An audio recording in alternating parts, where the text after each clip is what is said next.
And we are live. Wonderful, wonderful.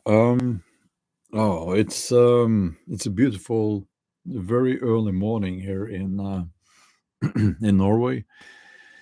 Um, yeah, so let's get into the topics of today's live stream. Going to still continue to talk a little bit about the development internationally. Because it's all over the news here. We're also going to get to do a Heathen Hangout. I think it's time for that now.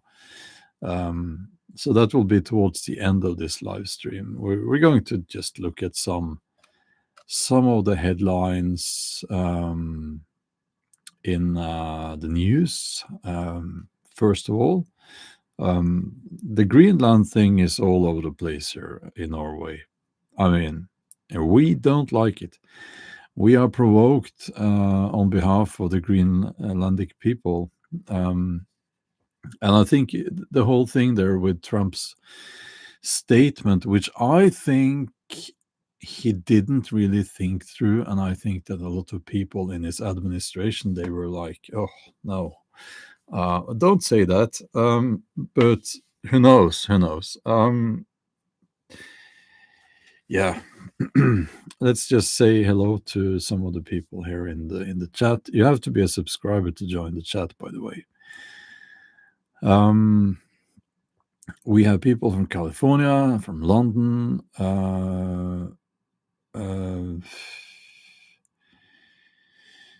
Washington State, Netherlands, and Richie says Greenland is tired of Denmark, Argentina, New York. So Oklahoma, Missouri. Yeah, it's so wonderful that we have people here from all around the globe. We have people sometimes from Australia and India, and yeah, so we have had people from China here as well, actually. But anyway,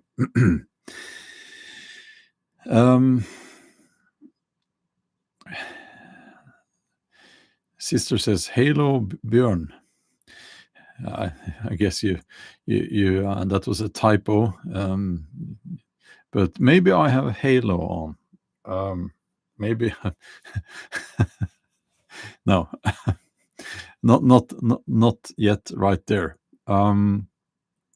Yeah. So Ohio, Tennessee, Alabama, Texas. Oh, I really want to go to Texas, by the way, and Maine. I want to go to Maine as well. Yeah.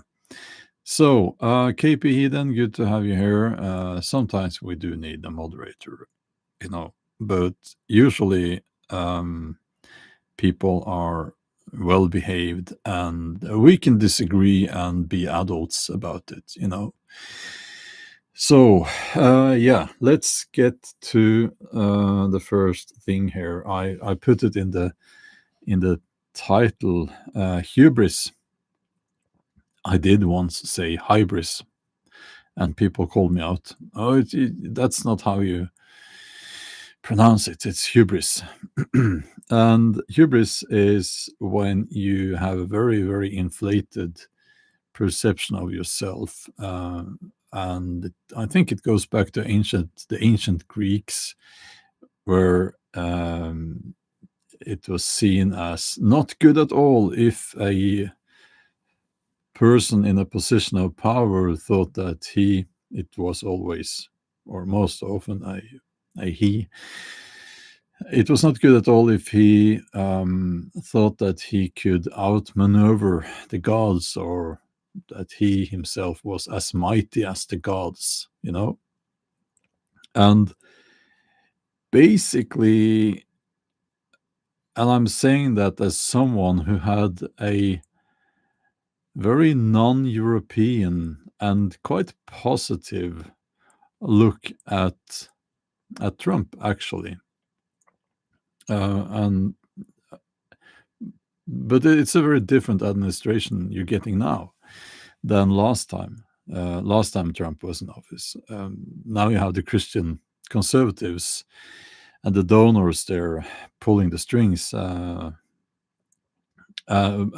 there's a hubris there that is very evident, very visible, and I think the best example is when Trump himself, he managed to actually say something that no down-to-earth person would say, after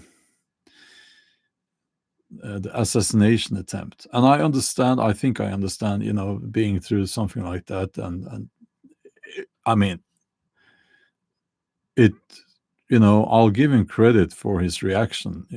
He didn't cover for, I mean, it was quite impressive, but he did say something that is unforgivable and a sign of hubris. He said that he thought it was God's, I can't remember the words exactly, but God's will that the bullet just missed him. And I've seen a lot of people writing that and saying that, heard him saying that. Okay, if you believe that, you must also believe that the same God steered that bullet, or maybe it was one of the other bullets, I don't know, but the same God allowed or steered a bullet into one of the spectators, or did more than one get killed? I can't remember now. So that is quite something to say. And yes, Richard, that is a bad thing to say.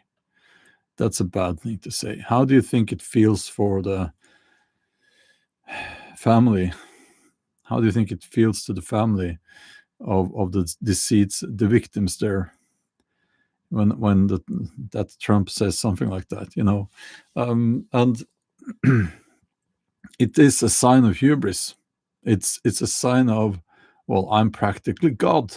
That attitude, and it should worry anyone, because it's not a good attitude to have when you're the, supposedly, at least, you're supposed to appear as the leader of the,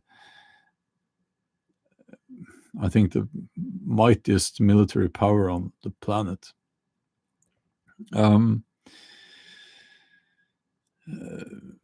Alex says it was a sacrifice, take one life to save another. Well, if we're talking religion here, what a cruel God. If you really believe that.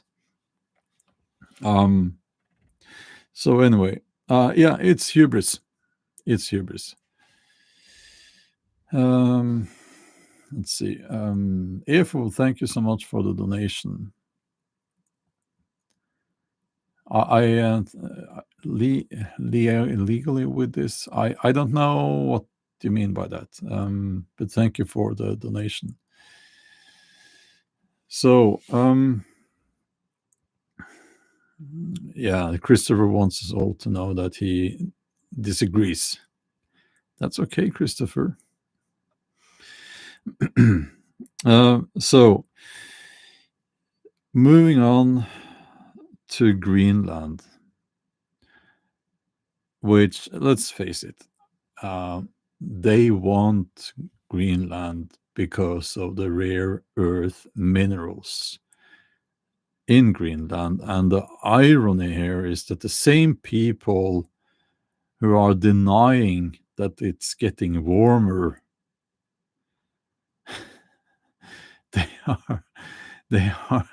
they know very well that it is getting warmer and the ice is retracting on Greenland, exposing, making it possible to drill for and mine for these minerals needed to make electric car batteries.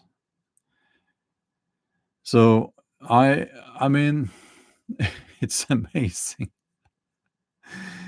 These people are actually, first of all, actually admitting to something that they would never admit to in public. But that's basically what they're doing. And also, it is to make batteries for basically mostly cars. And I thought most people with that political leaning kind of hated electric cars, right? But that's what it's going to be used for. So we're getting into a new age now, and it's going to be an electric age, and it's going to be all over the place. Transportation will be electric. Doesn't matter what you think about it, if you like it or not. That's where it's moving towards that. So it's yeah, okay. Let's move on again. Is it the foreign minister of Russia? Is it Lavrov? Lavrov. I think, is he the foreign minister? He's the guy with the grumpy long face. And he recently now compared, of course he would, but he compared Trump's statement and all of that to the Russian annexation of Crimea, the Crimean Peninsula. And he does have a point there. I have to give him that. Also, it's not going to end well for America. It's not going to happen. That's my prediction. It's not. The US is never going to get Greenland. Of course not. They're not going to invade. That's not how. I mean, you would have to be an idiot to do that. You make deals, trade deals, and so on. I worry about the coming destruction of one of the last wild places, one of the last untouched wildernesses. Is that a word? Which is Greenland. They're going to drill there and destroy it all, or at least as much as they can. I worry about that. But yeah, Lavrov, he has a point, and maybe the Americans need to understand that the world actually does not depend on them. And there's this idea that, without the USA, Europe would be lost. Have you looked at the numbers? The real fucking numbers? If that's what you think, you haven't looked at the numbers. It would be America's loss, not the other way around. And also, there is something to be said about goodwill, and you need goodwill to function in relation to other countries. If you look at Russia, they have lost all of their goodwill when it comes to Europe, and I think that's foolish. I think it's their loss. And they will say that, well, we don't need Europe. We will just turn the other way, and we will be trading with China and India and Iran and so on. But yeah, okay. Again, we will move on, because I just wanted to point this out. And if you don't like what I'm saying, you're going to have to try to act like an adult and take this as a compliment, because I wouldn't say this.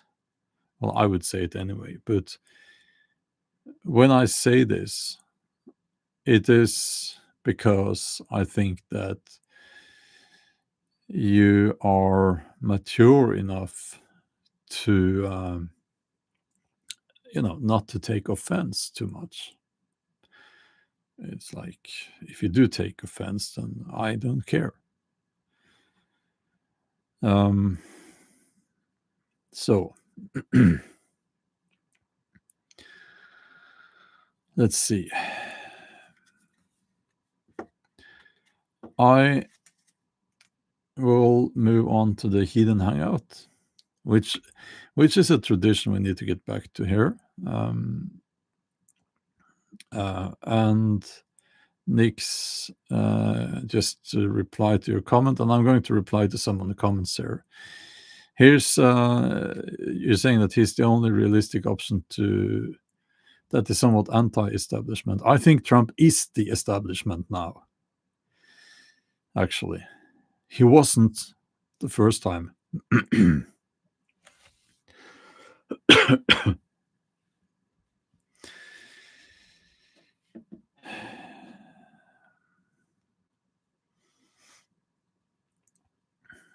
Let's see. Austin says Trump is totally one of them. He ain't no rebel. Yeah. What makes you say he's the establishment now? This mainstream media is still trying to bring him down. Yeah, but the mainstream media, what is the mainstream media? If you look at clicks, views, who gets the most views? It's not, well, so-called okay, I'll bust a myth for you, okay? If you're watching these very popular podcasts and YouTube channels that probably tries to portray themselves as anti-establishment and independent, they're not independent. They're not independent. And they are mainstream media. They are mainstream media. And it's so important that people wake fucking up.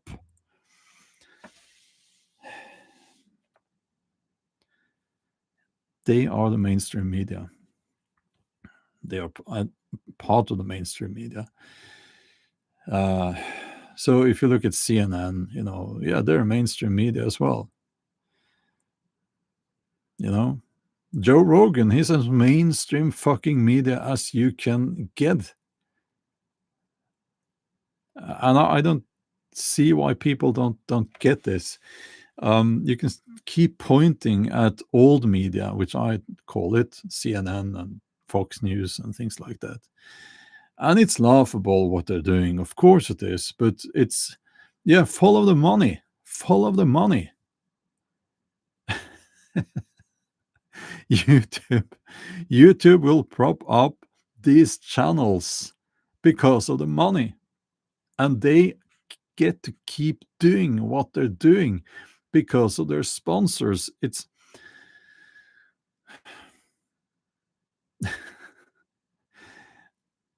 trust me, they are mainstream media, and they will.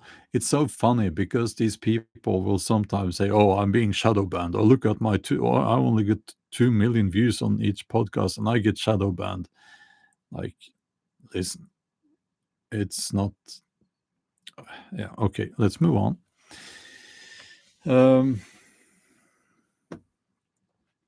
Yeah, Joe Rogan has as much integrity as a bottle of orange juice.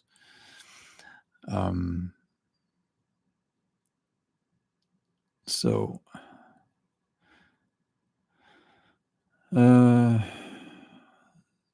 Kid Stud says, explain why you are so butthurt about Trump. Well, I have a question for you. Why do you think I would leave you here on the channel when you're using language as that?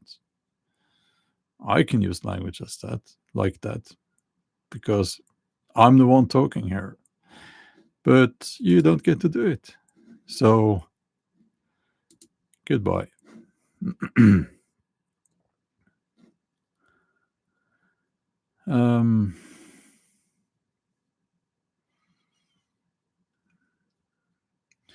Powerful Preps says, but look at the Scandinavian countries, look at the amount of bad decisions they have made, look at how bad Sweden is. Have you been to Scandinavia? Powerful Preps. I've been to the USA. I've been to many, many countries. And I still think Norway is my favorite country to live in. That being said, the present government, they have made some incredibly harmful decisions when it comes to taxation. I hope that will be reversed with the next government. Mojo Wibble, welcome as a member to the channel. Thank you.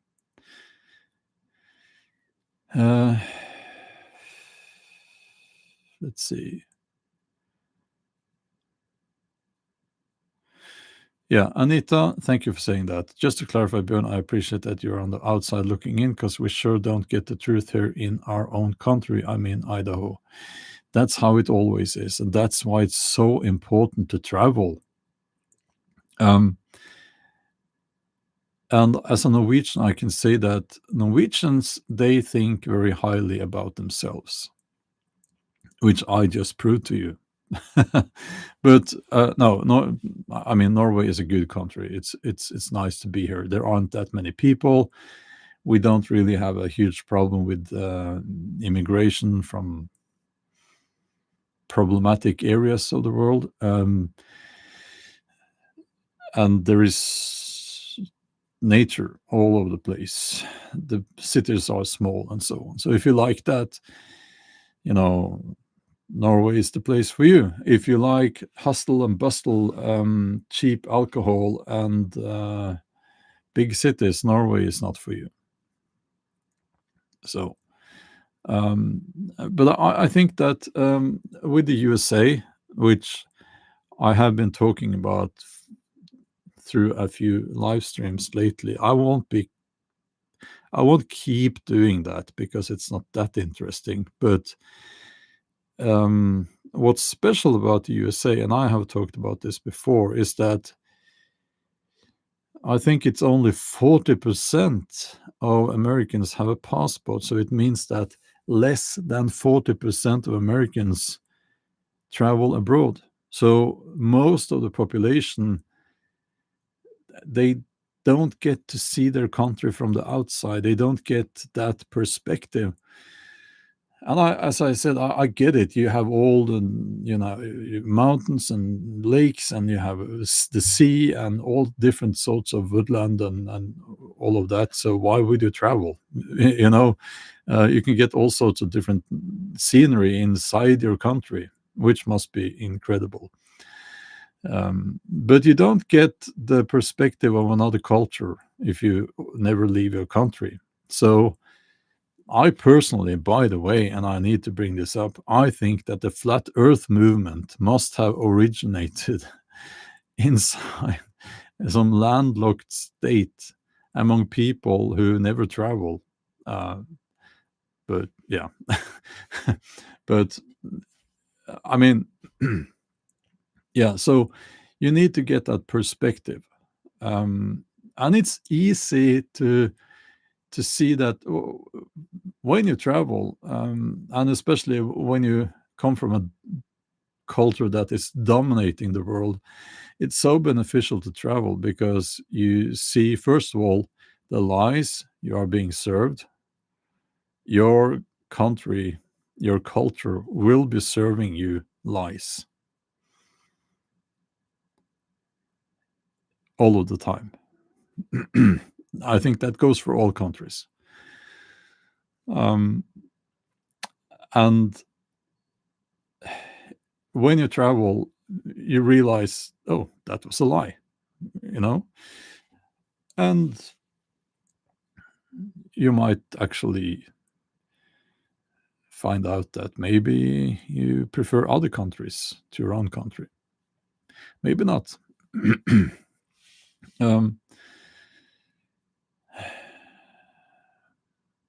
Nick says, you may be right with Trump doing a 180 and being the establishment now, but I still rather have him than Kamala. Pick your poison, I guess. Yeah, you know what? I am still, and this is going to shock some people, I'm so complicated. If I had to choose between those two, yeah, I would still choose Trump. Actually, yeah. And the reason is that for me, the main reason is that for me, I don't think that his ramblings about Greenland, it's nothing. But it's just provoking and stupid and makes him look like an idiot. But it's not going to happen. But we do have a war quite close to Norway, and that's the war in Ukraine. And it's close because Russia is our neighbor. And we have, as a Norwegian, I have a government who's constantly saying we need to send more weapons to Ukraine. Ukraine needs to win the war, a war that has been lost already. And we may not like that, but that's the brutal truth of the world and history, I guess.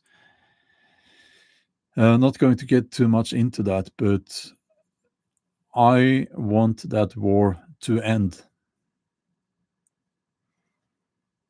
because I don't want a nuclear bomb to hit me.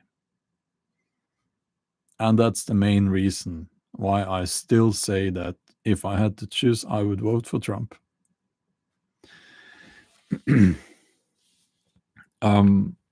Is it fair that there will be a ceasefire and that Ukraine will have to let Russia have Donbass? No, it's not fair. It's not fair. But the main thing now is that war needs to end. So with the Kamala or the Democrats, it would just be basically same old, and they would just drag it out. More and more people would be killed. More and more people would be maimed, and yeah. Okay. Let's see.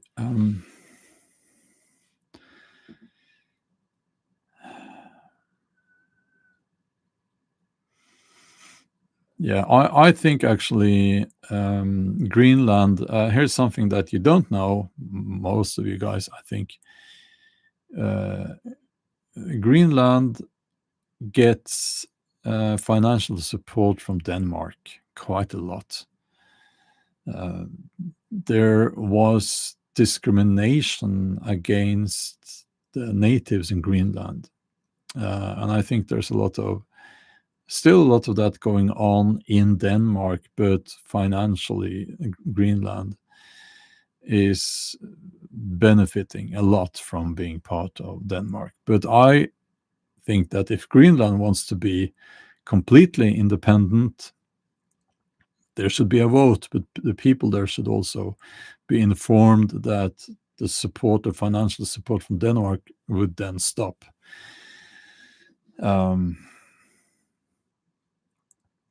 Let's see.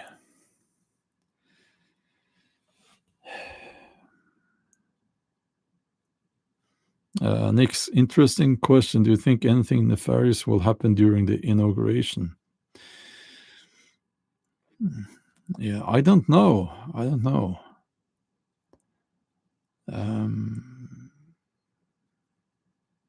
hope not.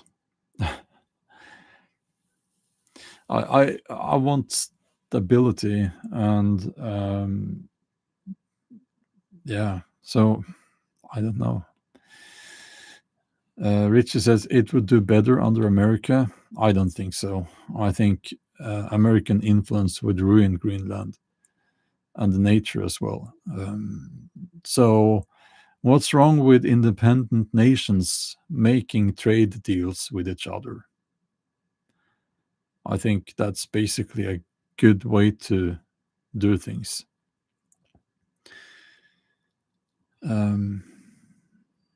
you know. Greenland can't support itself, says Primal Werewolf. I don't know.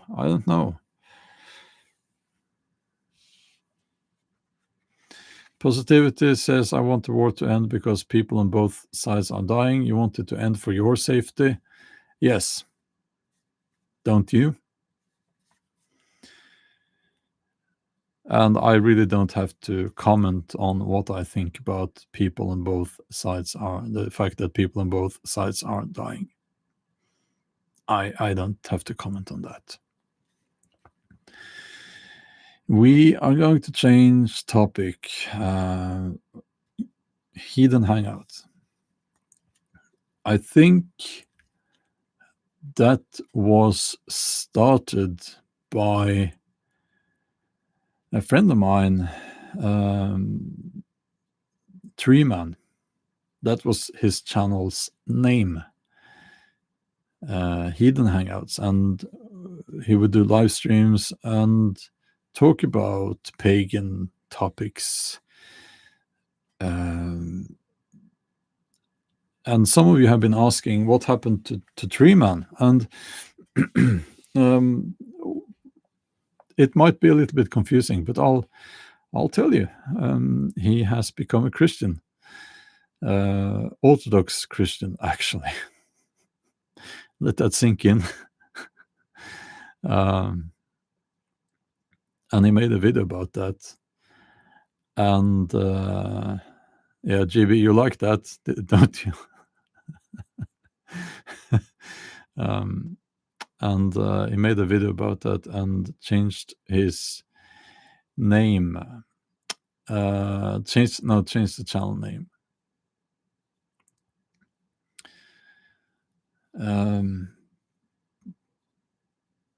I can't remember the channel name now. But yeah, that's what happened. And he started Heathen Hangouts. He's not doing Heathen Hangouts anymore. And Luke and Mum is also a channel that has been doing Heathen Hangouts. I think maybe we have Luke and Mum here, or he was here. He found the light. He found it, says Alex. Yeah, that's wonderful. That's wonderful. Yeah, but no, he's my friend, and he can do what he likes. You know, he's no less my friend because he's become a Christian. Of course not. That's a good thing about us pagans. We let you do what you want. Yeah. Something to learn there. Okay, something to learn there. Listen to be learned there by for some people. Okay. Yeah. But we will do a Heathen Hangout here, and my topic, and this will be not like me lecturing people about, old customs and so on, but rather we will discuss a topic that is central in heathenism or paganism. And this topic is female power, female sexuality, and spring. Those things are connected. And I'll just give you a quick introduction. The female power, it's not girl power. It's more like it's the mother. It's the love of a woman. It's female lust, sexual lust. It's female sexuality, as I said here, and it's that femininity, which is a force of nature, which is a force of, it's very primal, it's very important, and obviously it's something that's me as a man, I'm very attracted to that. it's yeah. So spring is connected to that because Frøya is seen as, well, she has many roles, many functions in the Norse pagan belief system, but she is generally viewed as the goddess of spring. And spring is new life. So we're not there yet, but the end of February, that's when I start looking around, and I look for signs for spring, and it's a feminine mood. It's a feminine power, if you will, surrounding me. So it can be seen as nature kind of being pregnant with life again, you know? So this is central in, I believe, all pre-Christian or non-Christian belief systems, at least all, well, I should say non-Abrahamic, right? You don't see it in Christianity. You don't see it in Islam. You don't see it in Judaism. The celebration, well, they will celebrate motherhood, but not female power, female independence, female sexuality. It's not there. Rather shame and sin and so on. So we don't go there. We don't like that. And as usual, before we start a conversation about this, we're not interested in the Christian perspective on this. It's a heathen hangout. So, not interested in Bible quotes, not interested in what this is like, what this is perceived like in Christianity or Islam or Judaism. So please do respect that.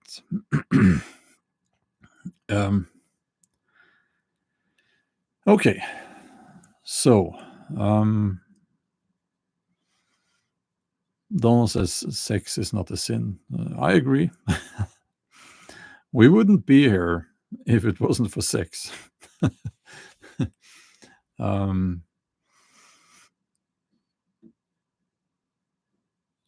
So I'm going to ignore the Christian perspective here.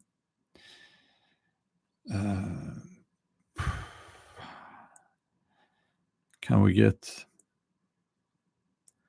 any comments here from non-Christians?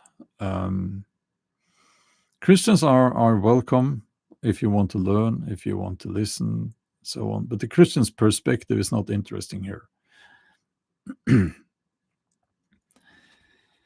Sebulon says, it feels great to hang out here with my fellow heathens.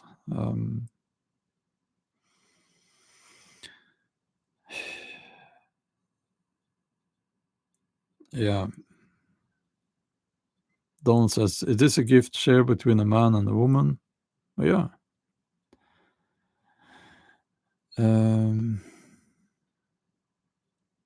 Let's see.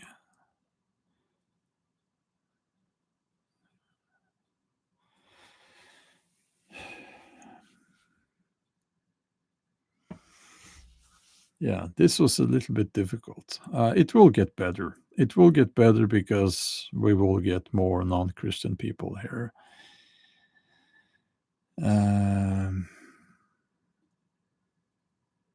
Yeah, spring. Spring is as I said, is important, and it's we say Father Winter, and winter has a masculine mood about it. Spring is feminine. I mean, surely you must be able to feel that new life is starting, and the animals, like the birds and so on. I have bird boxes, is that what you call it, in the trees around here, and they start building their nests, and the squirrels, they are, you would say, they are a bunch of heathens. They fight, and they are very territorial and all of that. But then the little baby squirrels are born, and yeah, it's nice.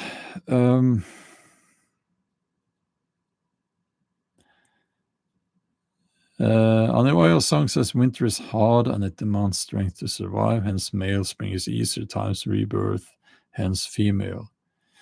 Yes, let me add that in earlier times, spring was also a time of sacrifice. Now, why is that? Well, they say that spring was the time when you could risk starving to death, because you had to work, you had to get out in the fields and work, but you had maybe nothing left of what you saved through winter food. But yes, it's spring, but you have no food. So it was also a time when you had to sacrifice, in the sense that you would have to, the kids need food, and you give your food to the kids, and then you starve,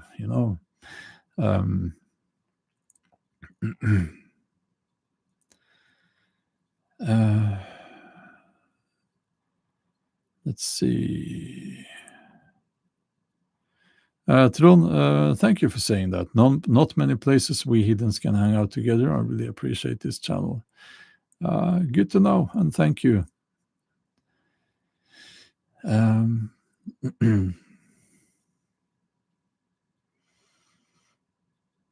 Yeah, isn't that interesting? Tor Wolf says we are raised to believe our culture.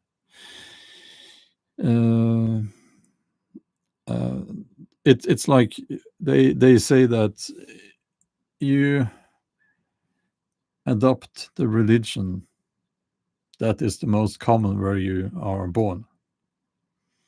So if you were born in India, you probably wouldn't be a Christian, right?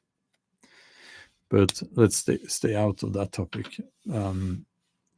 If you were born in Scandinavia, the pre-Christian times, you would be you would be talking to the Norse gods, of course. But you wouldn't do that if you were born in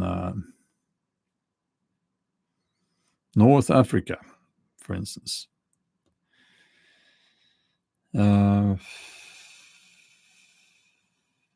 Let's see here.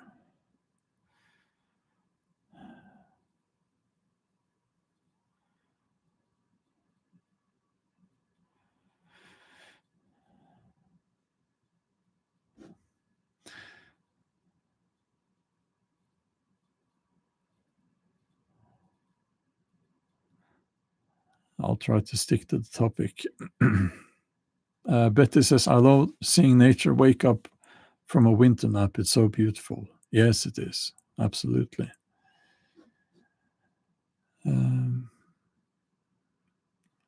Let's see.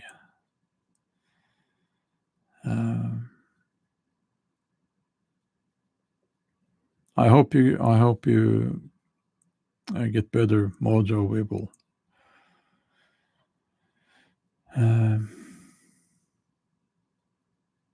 Let's see. I'm trying to scan for comments on the topic here.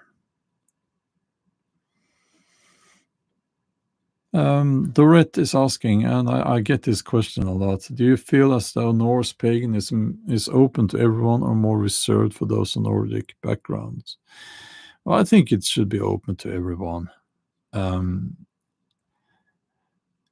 why would I not want that? Why would I not want those values to be spread among people? But I don't think that it should be changed to and adapted to other cultures too much.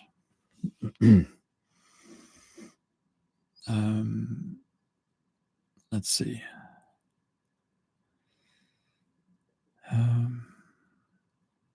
Interesting question, Roderick. Does Odin visit you?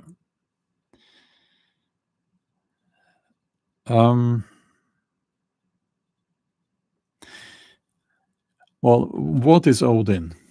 Well, we know that Odin is the king of the gods. He is the one-eyed all-father. He sits in his golden hall, and he also has the power to see everything that goes on and so on. Lots of myths and stories that portrays the figure of Odin. And I think that it's important also to understand that Odin is a symbol. It's a representation of something. I haven't yet met someone who truly believes in the image of Odin in a literal sense. Like there is literally is a guy with one eye sitting up there. It's not like that. It's more a symbolic understanding, or he's a symbol that helps us understand those forces of nature and life and death. I feel a presence out in nature, and sometimes other places as well. Well, you could say everything is nature, but I feel a presence that I would say is maybe, if I had to name it, I would say it's Odin.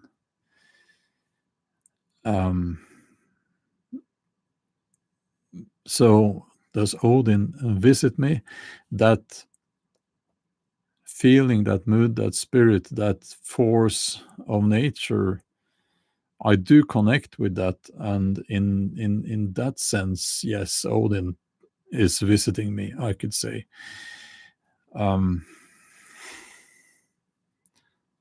So yeah. Laura says, I have known someone who believes in Odin literally. Okay. There are people who believe that there was a guy who could walk on water. So yeah. Nothing foolish about that. But I don't think that's the normal way to be a pagan or heathen.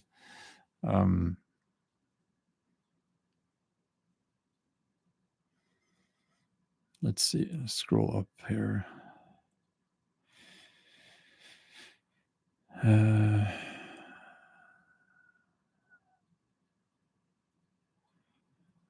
Richie says, no, that just isn't what the gods are.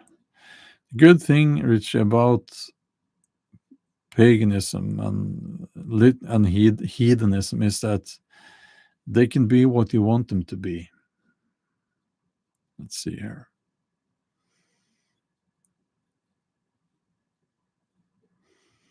We actually have people here who think that Odin is literally real, which is great. I will not disagree or agree with you. I'm just telling you what seems to be the most common way to understand this. Efo, thank you for the super chat. I'll just quickly respond to that. What is the word for Bigfoots in Denmark? I call it Oma in North California. We don't have that here. So we don't have a name for it. Inu Wood Dog says, we usually hear about the mythical aspects of the Nordic beliefs, but what's the values and teachings be like. I think listen, first of all, I'm not saying Odin is not real. What I'm saying is that I don't, and most heathens and pagans, as far as I know, they don't believe in the literal Viking Age image of Odin. Okay. Read Hovermål. Hovermål is a good starting point to understand the values of pre-Christian Scandinavia.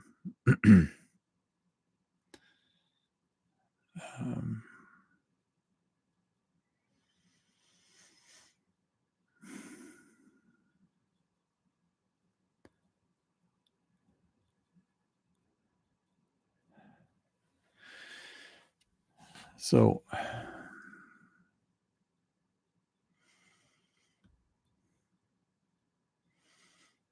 Hovermål, I'll write it here.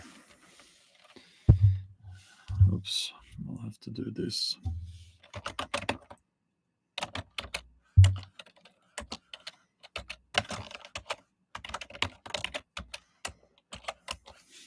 Okay.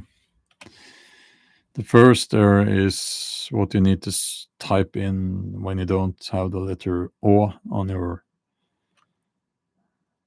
smartphone or your keyboard.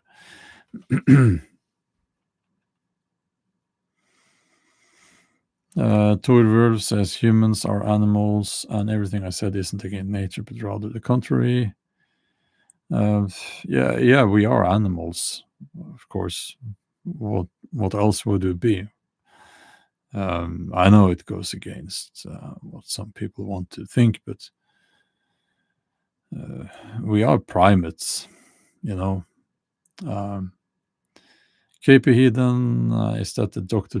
Jackson Crawford? Dr. Jackson Crawford has made a translation. It's a good translation, and you can buy that. GB is not an animal. Okay.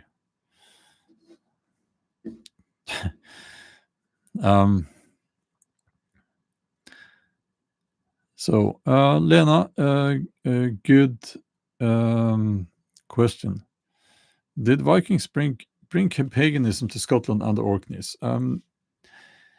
Yes, they did, but it went both ways. But mostly Norse culture was quite dominating and expansive. So when the places where they settled, like on the British Islands and Ireland and so on, they would dominate culturally the area where they settled, and they kept their beliefs. But so did the Saxons, you know. The Saxons, their belief system is very similar to the Norse in many ways. And for instance, Thor, he has the equivalent among the Saxons. So it's those you wouldn't see so much conflict between those two pantheons, you know.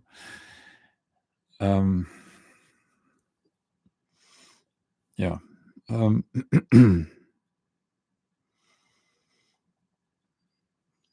Let's see here.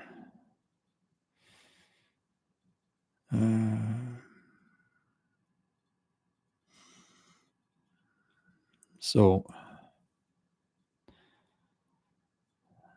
okay, positivity, good question here. Very related to the topic, and thanks for bringing me back to the topic.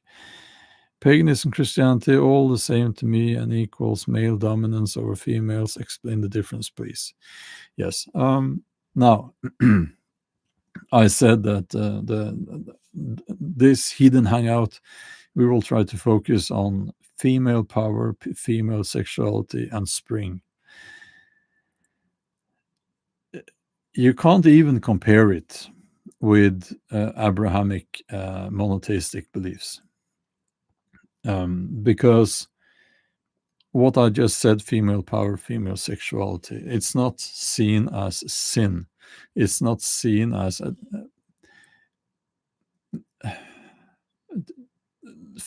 femininity in and all aspects of the feminine. It's divine in most pagan belief systems. You don't see that in Christianity. You don't see a celebration of female sexuality in Abrahamic belief systems. You do see it in Celtic paganism, Norse paganism, Hellenistic paganism, and so on. And the difference, you're saying that it's all the same. It's not the same at all. And actually, when Christianity was forced upon people here, one of the things that they changed dramatically was the role and the rights of the woman. I'll give one example. I can't prove this, but what we think is that, and it looks like, if we piece together everything, that, for instance, before Christianity, girls did sports. It was very common to do sports like archery, cross-country skiing, swimming, and kids did sports. After Christianity, girls were not allowed to do sports. Just one example there. Roderick is mentioning Frøya. And yeah, Frøya is the representation of spring, female sexuality, female independence. She's a warrior goddess as well. And she's not dependent on men, let's say. I'm not trying to appear as a feminist here. I'm just trying to tell you that the difference is very, very striking. And you really need to go to the sources and read to see what a vast difference there is. So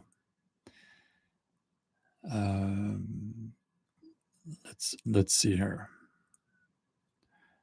Yeah, let me add that also when it comes to daily life, we should not romanticize it too much. It was tough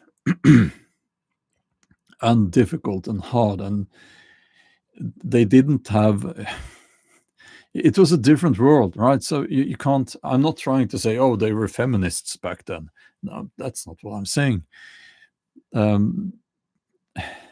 There is a difference between men and women, a physical difference. And when you live in a harsh environment, you need to respect that difference. And therefore, women would do women stuff and men would do men stuff. You will understand that if you try to spend some time on a farm. No, that's not a good example. How would I illustrate this? Well, basically, just try to imagine life back then. It was hard, and also, one thing that we tend to forget: it was dangerous to be a woman. Why was it dangerous to be a woman? That's the question of the day.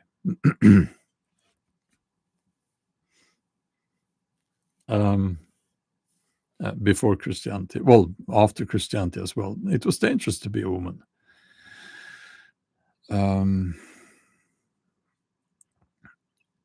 Why is that?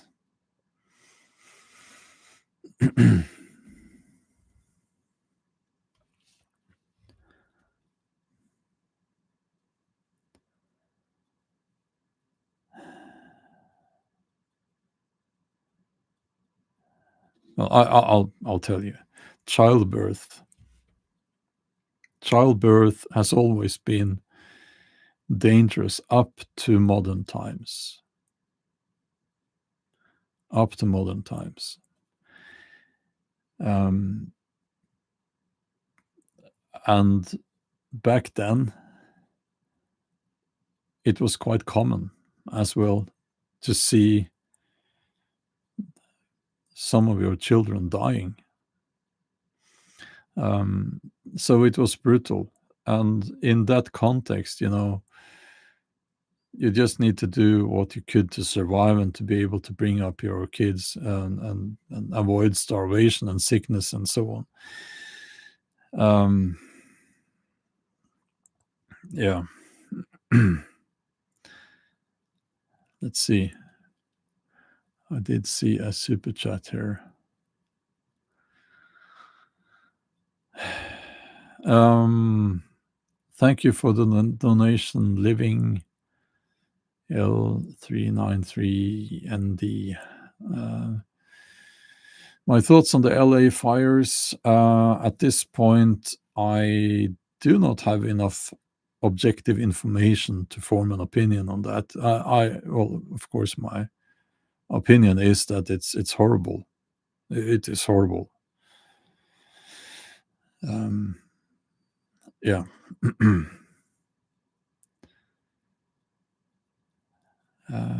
Let's see here. Let's see.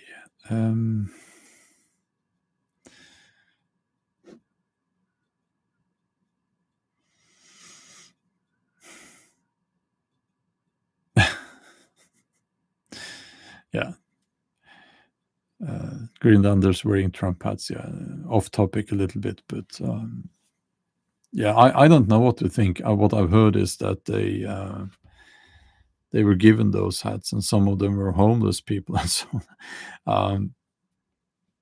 But I don't trust anything I hear about these things anymore.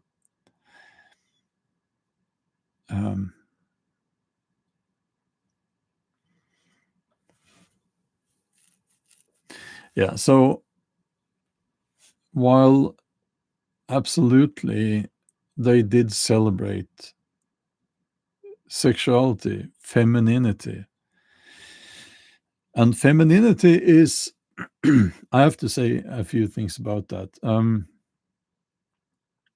When we think about femininity now, the word itself has become, oh, meaning has come to mean something like, oh, the woman is to be very docile and wearing long skirts, dancing in a field of flowers, and it's all very, that's feminine, right? It's a Disney version of feminine.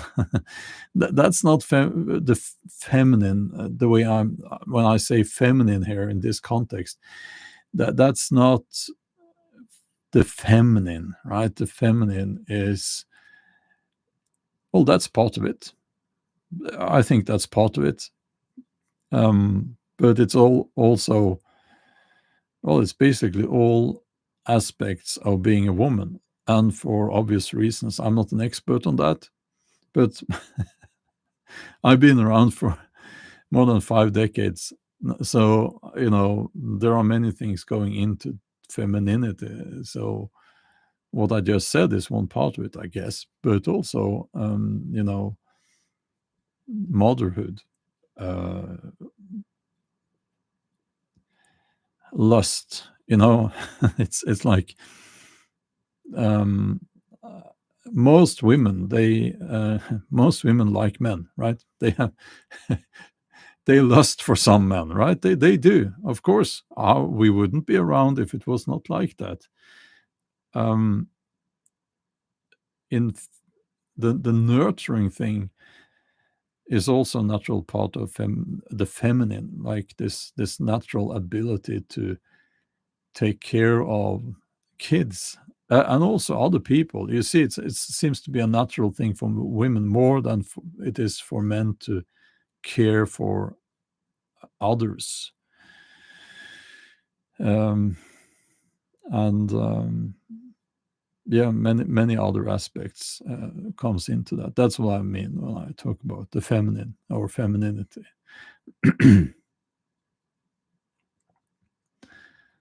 um, Laura says true femininity is strength. I agree. I agree. Um, and it's I mean, if the contrast is of course the masculine, which would be the violent masculinity. It's about protecting, it's about conquering, it's about all those things, and also the caring for those you view as your family, those you need to protect. The building aspect of it, you build a home. Well, I haven't, but as most guys, I've been refurbishing so much in the houses where I live, that I'm not going to do it again. Not going to do it again. I'm sick and tired of that now. But so that's the masculine part, lust, sexuality, a main driving force for men. Not going to talk about the masculine here so much, but just wanted to mention this, that of course for men, and it's a main driving force for men, is the attraction to women. I mean, it's extremely important, and it's reflected in in most pagan belief systems. But okay. Home plan says all pagans allowed women to protect themselves. Yeah, of course, of course.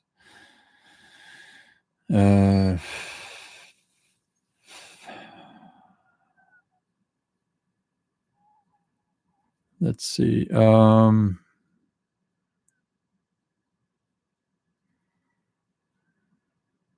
I hope, Kim, that I have a healthy respect for women.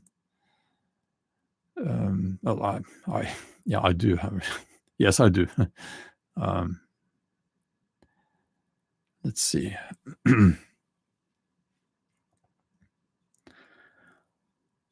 um, Yeah, it's like it's this mama bear thing. I want to add that to this discussion as well. I will say that pagan beliefs, heathenism, it's just a reflection of human nature. Wow, instant defense, isn't that wonderful? Lots of you guys were just gifted memberships. I will remember to do some members only live streams here. That's awesome. Thank you so much. That's so kind. So kind. Um, that's so kind. Um, okay, Trond says, I actually feel close to Freya during the Yule or Yuletide, Christmas, as the Christians say. She brings new life to the nature in the following year. Yes, good point. It's, Christmas is generally connected to Odin, because Odin, was the origin of the image of Santa Claus. But yeah, it's a good point. Good point there, because that's winter solstice. That's when the days start getting longer, and it's, for me, I think it's the most important day of the year. They did celebrate Yule, the Blot. That was just a few days ago now, actually. But yeah, good point. The mama bear thing, that's part of femininity as well. This ability to fight and protect and put yourself in front of your children, even if you know you will be killed. That's the part of the feminine as well. um,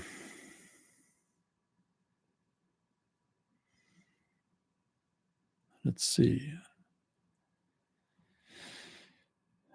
Thank you, Lucy. Thank you. How many days? Which it's 3 days ago, I think. 2 days. Betty says I have seasonal depression, so winter solstice is important for me. I start to see longer days. I can relate to that. Yeah, it's so nice to see longer days, and very soon now the sun will rise here. Let's see.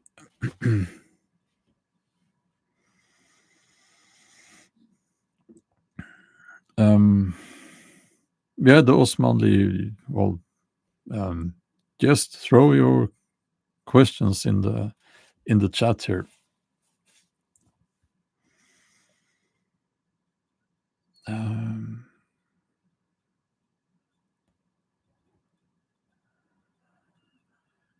The membership was given to you by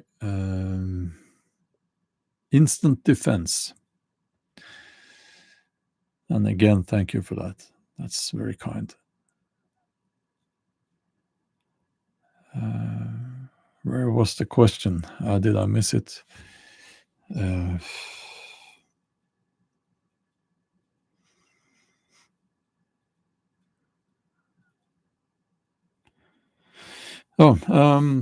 Is that the question? I'll answer that anyway. What were the secrets of the runes Odin learned? Well, it's very interesting. Very interesting. Because, so the story goes like this. Odin, he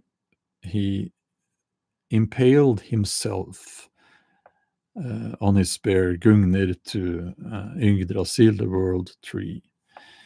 For 9 long days he hung there, and at the end of that, he saw the runes, and he grabbed the runes, and he gave the runes to us human beings. And the runes is seen as a symbolic representation of the human ability to acquire knowledge. So the runes represent basically Odin saying, well, here are the runes, educate yourselves, travel. And it says so in the Havamal, which is Odin's advice to human beings. That's what the word means. The speech of the tall one, or the high one, Odin. So yeah, the runes represent our ability to learn, to educate ourselves, to express ourselves, to explore, science and so on, knowledge. And Odin is the god of knowledge. His quest for knowledge is never ending. And that is there's a stark contrast there to the story of I just want to mention this, the story of Adam and Eve when they ate the apple from the tree of knowledge, and they were kicked out of paradise before they moved on to the other tree. Isn't that interesting? So yeah.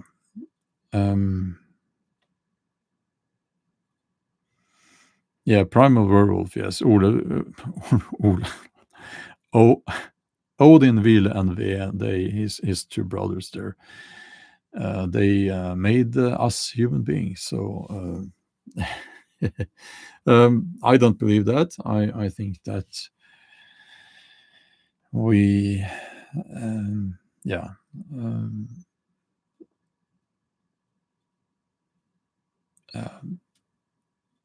can you be a Christian and have heathen beliefs, pagan beliefs? I mean, who am I to decide? I would say no, but I'm not your. I'm not. You do what you want. I mean, I would say it goes against things, but I'm not. I've learned to be less hung up with these terms and words. I mean, do what works for you. I'm not here to judge. Um, so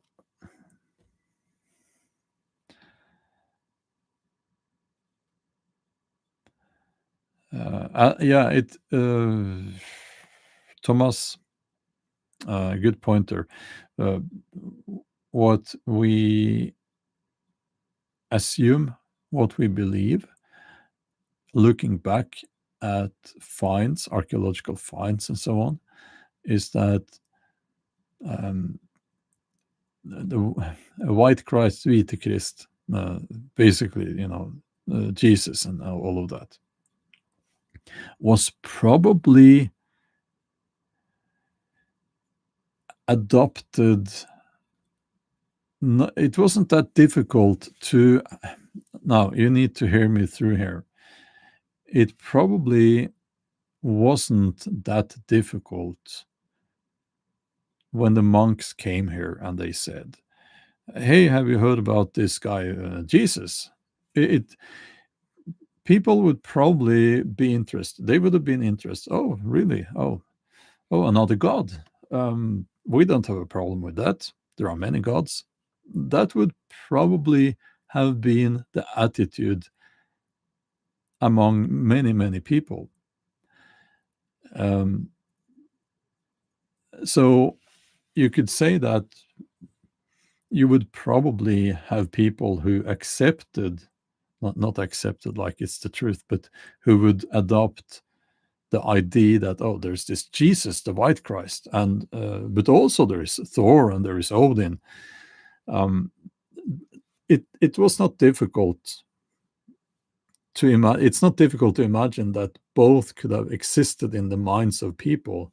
The problem, of course, started, and this we do know, the problem started when these kings started to make the old customs and the old gods illegal.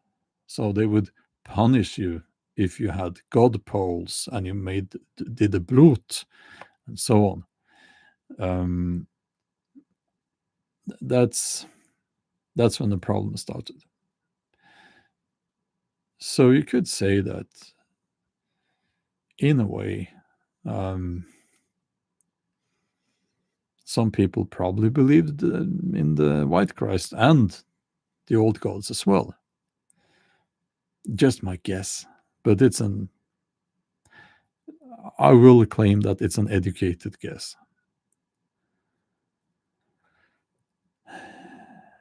Um,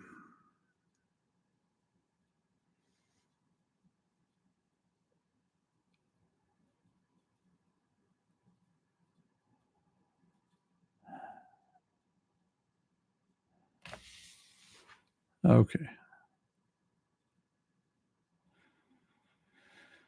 Um,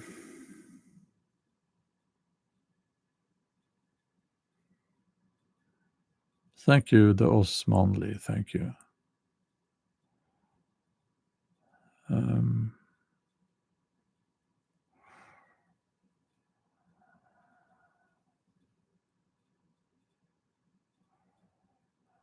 yeah, I think we're wise to acknowledge the fact that there are many things we don't know, and we need to be comfortable not knowing.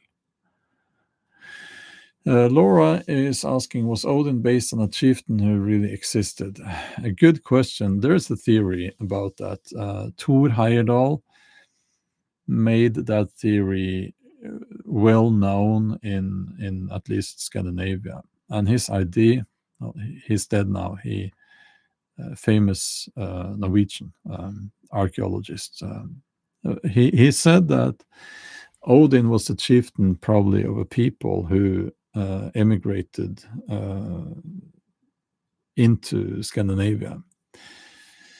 So yeah, maybe that's where it started.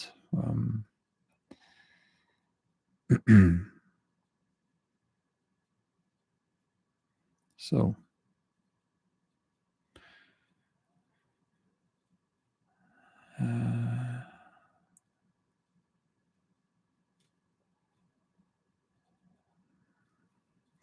yeah, there are many theories, and it's like if you read,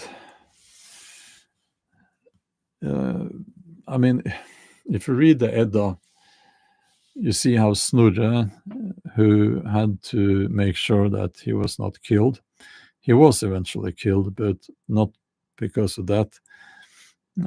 He fits the Norse pre-Christian pantheon into the Christian creation myth, quite in a awkward way. But it's like you can tell that he had to find a way to make it fit into that, because otherwise he would probably have gotten into a lot of trouble.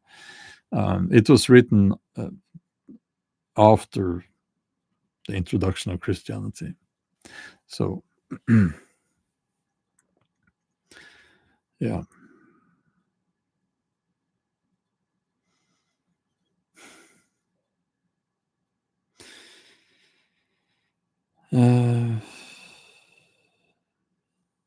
So,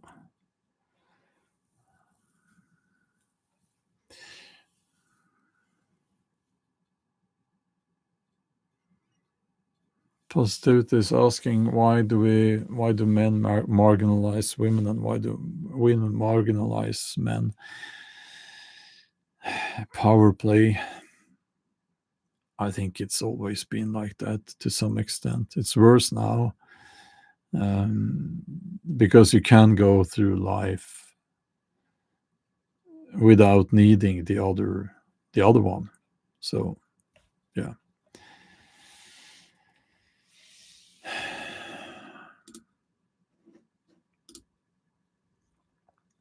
So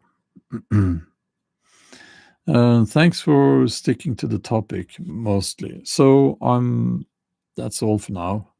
I have things to do, and thank you for listening, and thank you for being here. We'll get back to this, and wonderful. Wonderful. Thank you.